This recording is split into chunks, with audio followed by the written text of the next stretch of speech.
দোগাছিয়া উত্তরপাড়ায় জলগলির রাস্তা 10 মাস যাবৎ জলমগ্ন, দুর্ভোগে গ্রামবাসীরা। এর পার্মানেন্ট সমাধান হচ্ছে ড্রেন। বাইরে থেকে জল আসছে, তারপরে ড্রেন করতে হবে। ড্রেন না করলে হবে। আমি বলছি, এটা বলে করানোর চেষ্টা করছি আমি। দেখুন, আমরা বিরোধী দলে আছি, তাও বলার যে সুযোগ সেটা আমরা নেব, একদম চেষ্টা করছি।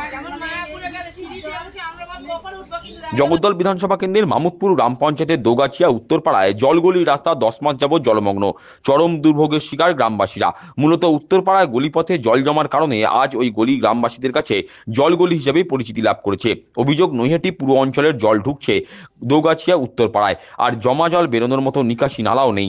ফলস্বরূপ জল জমার হাত থেকে রেহাই পাচ্ছেন না গ্রামবাসীরা। অভিযোগ, স্থানীয় বিধায়ক ও পঞ্চায়েত প্রধানকে জানিয়েও কোনো সুরাহা মেলেনি। স্থানীয় বাসিন্দা বিভা হালদারের অভিযোগ, গত 3 বছর ধরে জলগলির রাস্তায় জল দাঁড়িয়ে থাকায় তারা চরম ভোগান্তির শিকার হচ্ছেন। কাদা জল ভেঙে খুদে পড়ুয়া ও গ্রামবাসীকে যাতায়াত করতে হচ্ছে।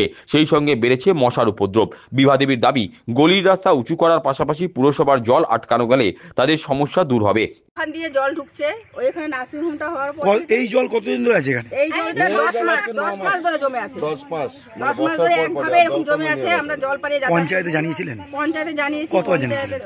জানিয়েছি, অনেকবার জানিয়েছিলেন। অনেকবার জানিয়েছি। কোনো সুরাহা হয়নি? সুরাহা হয়নি। এবার কালকে এসেছিলেন দাদারা পঞ্চায়েতের, ওনারা বলেছে আমাদের রাস্তা 5 ইঞ্চি দুই পাশে গেঁথে 2 ফুট করে উঁচু করে দেবে।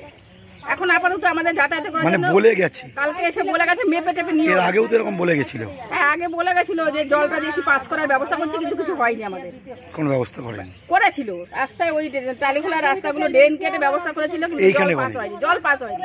এখান থেকেও জল পাস হয়নি। এবারে কালকে এসে মেপে টেপে নিয়ে গেলে বললো যে 4-5 দিনের মধ্যে কাজ হবে, রাস্তা 2 ফুট করে উঁচু হবে, 2 পাশে গার্ডওয়াল হবে বলে গেল। আর তারপরে ওখান দিয়ে ড্রেনের ব্যবস্থাটা পরে করবে। আপনারা যে পঞ্চায়েত সদস্য একবার রাস্তা দিয়ে গেছে? হ্যাঁ, গেছে, কালকে ওনারা গেছেন। তার আগে এসেছিল একবার, জানতো সেই রাস্তায়? না, পঞ্চায়েতের লোক আসেনি, কিন্তু আমাদের যে গ্রামের সদস্য সে এসছে, সে জানে আমাদের এই ব্যাপারটা। আমাদের মেন হচ্ছে এখন আমাদের ওখানটা জলটা আগে আটকাতে হবে, আর আমাদের রাস্তাটাকে উঁচু করতে হবে।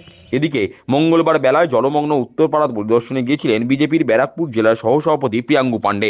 গ্রামবাসীদের আশ্বস্ত করে প্রিয়াঙ্গু পাণ্ডে বলেন, জল জমার সমস্যা দূরীকরণে তিনি জেলাশাসক ও মহকুমা শাসকের দ্বারস্থ হবেন। প্রিয়াঙ্গুর কথায়, প্রথমত পুরো অঞ্চলে জল আটকাতে হবে, তাছাড়া রাস্তা উঁচু করে নিকাশি নালা তৈরি করতে হবে, তাহলেই গ্রামবাসীদের দুর্দশা কাটবে। মামুদপুর গ্রাম পঞ্চায়েতের অঞ্চল 18 নম্বর এটা পার্ট, দোগাছিয়া সংলগ্ন। এই জায়গাতে দীর্ঘদিন থেকে শহরের জল এখানকার গ্রাম অঞ্চলে এন্ট্রি করছে। কেউ দেখার লোক নেই, পঞ্চায়েত সদস্য আসেই না, কথা বললেও কেউ শুনে না। এখন এসেছি, আমি এখানকার সমস্ত এলাকাজনের মানুষকে এটা আশ্বস্ত করেছি যে আপনারা একটা বিডিওকে এবং লোকাল গ্রাম পঞ্চায়েতকে আপনারা একটা চিঠি করুন, এবং সরাসরি আজকে দিনেই আমি এই সমস্ত কপি নিয়ে জেলা প্রশাসক ডিএম কাছে এবং এসডিও কাছে একটা মেল করব। আর পার্সোনালি আমি এসডিও ডিএম সঙ্গে কথা বলে ইমিডিয়েট এটা কিভাবে ঠিক করা যায়। এত মানুষ এখানে থাকছে। স্বামী বিবেকানন্দজি পরিষ্কার বলেছেন যে যে কোনো মানুষ মানুষ হতে পারবে না যখন অবধি মানুষ মানুষকে প্রেম করবে না। জীবকে প্রেম করার, জীবকে ভালোবাসা রেখে চলাটাই হচ্ছে মানুষের একটা বড় গুণ। তো এভাবে ফেলে দেওয়া যায় না, এভাবে ছেড়ে দেওয়া যায় না। যে এখানে যেরকম ছেড়ে দেওয়া হয়েছে বিগত 6 থেকে 7 মাসে, সাধারণ এখানকার মানুষ পুরো পরেশান আছে, কেউ পাশে নেই। গ্রাম পঞ্চায়েতে কোনো লোক নেই, শহরের নৈহাটি পৌরসভায় কোনোভাবে কোনো কথা শুনছে না, উল্টো। আমি তার মধ্যে যাচ্ছি না, যত সাধারণ মানুষের জন্য কথা বলছি সেটা আপনারা বলবেন। এখানে রাজত্ব তো তৃণমূলই করছে, তৃণমূলই শাসন আছে, সেটা আলাদা ব্যাপার। কিন্তু ব্যাপার হচ্ছে, যদি আপনি হেল্প করতে পারবেন না, কিন্তু তার পাশে তো দাঁড়াবেন, চেষ্টা তো করবেন। সেই চেষ্টাটাও করছে না। পৌরসভা বলছে আমাদের জল আসছে না, তাহলে এখানে জলটা আসছে কি করে? একটা ইমিডিয়েট এখানে ড্রেন করা দরকার, এবং পৌরসভার দিক থেকে যে জলটা আসছে সেই জলটা বন্ধ করার দরকার আছে। না হলে মানুষ এখানকার থাকতে পারবে না। ছোট ছোট বাচ্চারা স্কুল যেতে পারছে না, তাদের জুতো খুলে আবার এই যখন রাস্তায় উঠছে তখন জুতো পরানো হচ্ছে। এটা কোন জায়গায় আমরা থাকছি? জল জমা প্রসঙ্গে মামুদপুর পঞ্চায়েতের প্রধানের স্বামী সুরঞ্জন মালাকার জানান, নার্সিংহোমের পাশ দিয়ে নৈহাটি পুরো অঞ্চলের জল গ্রামে ঢুকছে। তাছাড়া কল্যাণী এক্সপ্রেসে অনেক উঁচু হওয়ায় দোগাছিয়া সহ বিস্তীর্ণ অঞ্চল অনেক নিচু হয়ে গেছে। তিনি জানান, সেচ দপ্তরের উদ্যোগে সাহেব কলোনি মোড় থেকে দেবক পর্যন্ত একটা নিকাশি ড্রেন তৈরির কথা চলছে। ওই ড্রেন তৈরি হয়ে গেলে জল জমার সমস্যা মিটে যাবে। 10 মাস ধরে ওখানে জল আছে, আমরা দেখছি কন্টিনিউ ওখানে যাচ্ছি এবং জলটা মূলত আমাদের সাহেব কলোনি মোড় থেকে দেবকের খালে আসে রাস্তার দুধারে। ওখানে দোকানদাররা ম্যাক্সিমাম ড্রেনগুলো বন্ধ করে কালভার্ট করে দিয়েছিল। আমরা আজ থেকে দিন 15 আগে একবার, তার আগে মাসখানেক আগে একবার পঞ্চায়েত থেকে জেসিবি দিয়ে পুরো রাস্তার ড্রেনের স্ল্যাবগুলো তুলে জল পরিষ্কার করে বের করে দিয়েছিলাম। ড্রেনটা আবারও জাম হয়েছে এবং ওইদিকে নৈহাটি পৌরসভার জল, বেশ কিছু জল ওখান থেকে ঢুকছে, যেটা আমাদের মেডিকাস নার্সিংহোমটা আছে ওর পাশ দিয়ে ওপারের জলটা এদিকে আসছে দ্রুত গতিতে।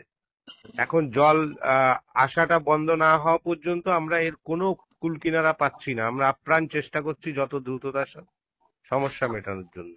এলাকাবাসীদের যে অভিযোগ যে দীর্ঘদিন ধরে এই সমস্যা, বাচ্চারা পড়তে যেতে পারছে না, মানুষ অফিসে যেতে পারছে না, এর সুরাহা কবে হবে?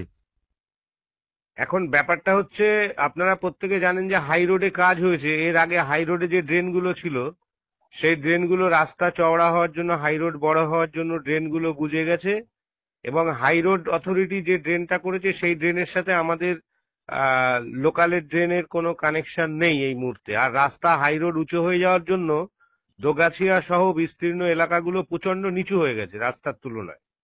সুতরাং জলটা এসে জমে যাচ্ছে। এখন চারিদিকে রাস্তাগুলো উঁচু, মাঝখানে যারা বসবাস করছে তাদের জায়গাটা, ল্যান্ডটা নিচু। ওখানে জল সরানোর জন্য আমরা আপ্রাণ চেষ্টা করছি।